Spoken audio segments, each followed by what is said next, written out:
Besoin d'un nouveau marquage pour votre véhicule? D'une enseigne flambant neuve pour votre établissement? Stick & Pub s'occupe de tout. De la conception visuelle à la pose, en passant par la fabrication. Alors pour votre enseigne lumineuse, vos cartes de visite, vos roll-up, vos flocages véhicules ou toute autre conception, faites confiance à Stick & Pub. Stick & Pub, votre partenaire communication depuis 2015. Plus d'informations au 03 29 45 97 07. Les cordées de la réussite s'invitent au Collège des Indes à Vitry-le-François. Un jeune sportif vient de signer un partenariat avec l'Office municipal des sports de Saint-Dizier. La nuit de la lecture se déroule cette semaine de façon originale.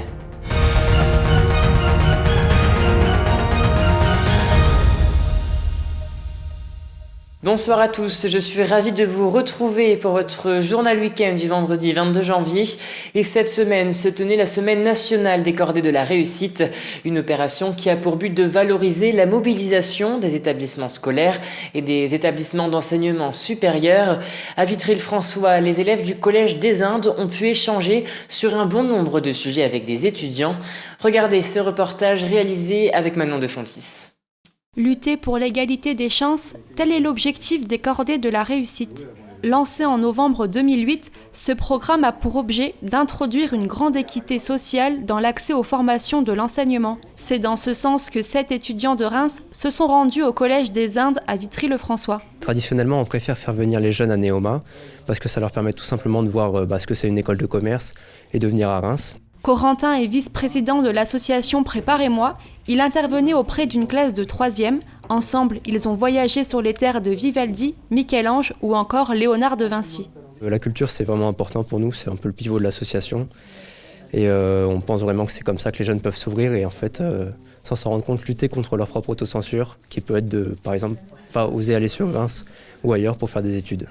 Un échange constructif pour les collégiens qui repartent de cet après-midi avec une vision différente sur le monde actuel. En fait, on a parlé des sujets de discrimination, on a parlé des stéréotypes sur la France et puis d'autres pays.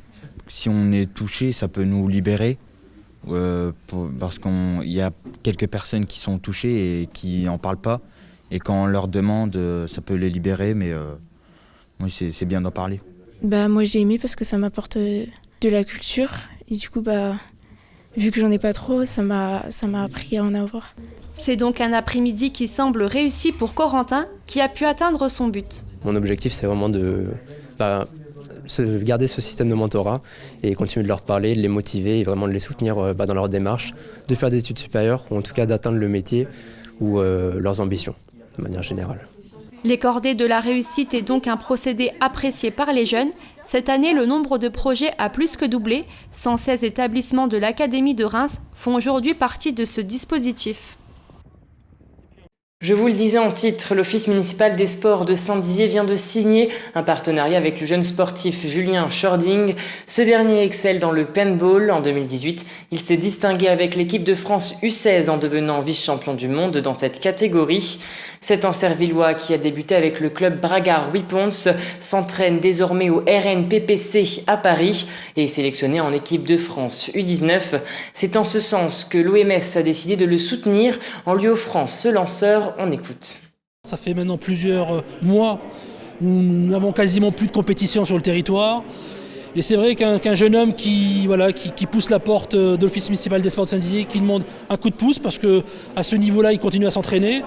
Donc on s'est dit, on va faire un geste, mais c'est un geste parce que c'est un enfant de Saint-Dizier, c'est quelqu'un sur qui, on espère que lui, dans sa pratique, il pourra dire maintenant tous les jours, ou à chaque compétition que c'est pas une arme, le lanceur de paintball qu'il a dans les mains, ça a été offert par l'OMS de Saint-Dizier.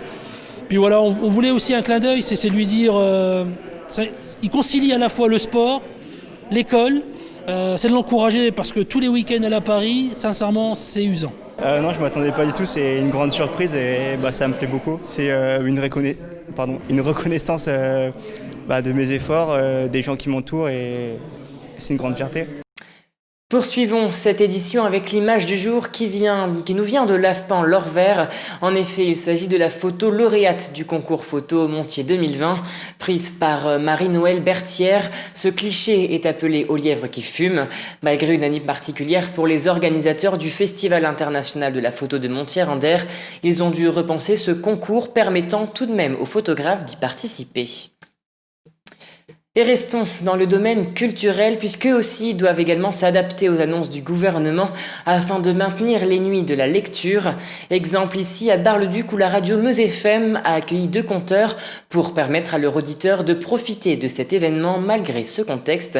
Un reportage de Théo Raguin et Antoine Regnault.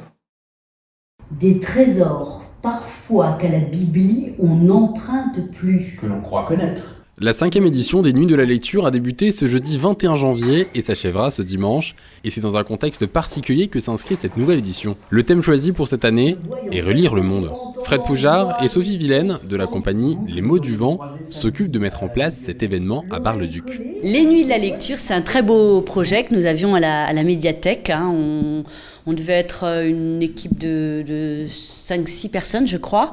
Et nous devions aller au château. La médiathèque de Bar-le-Duc, c'est un château. Et nous trouver dans différents espaces, dans différentes salles, pour une sorte de déambulation littéraire. Donc voilà, ça aurait été un parcours littéraire finalement. Crise sanitaire oblige, ce programme est tombé à l'eau.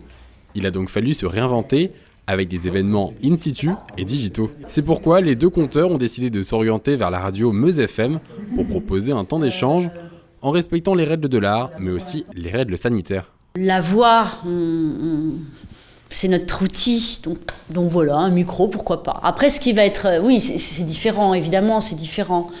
Mais voilà, on aime bien les défis. De François Rabelais à Jean de La Fontaine, en passant par Pierre Chauderlot de Latelot, divers textes vont être racontés sur les ondes de la radio. On a tous envie de partager ce qu'on aime, de partager des moments avec d'autres personnes.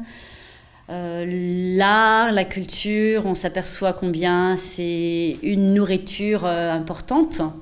Donc voilà, c'est super qu'on puisse organiser quelque chose. Le maintien de cette édition est l'occasion de réaffirmer la place du livre et de la lecture dans notre société, surtout en ces temps moroses. Et c'est la fin de cette édition. Merci à tous de l'avoir suivi. Dans un instant, la météo de demain. Je vous souhaite un excellent week-end. Toute l'actualité qui vous concerne, à voir et ou à revoir, dès maintenant sur puissancetélévision.fr et sur notre application mobile.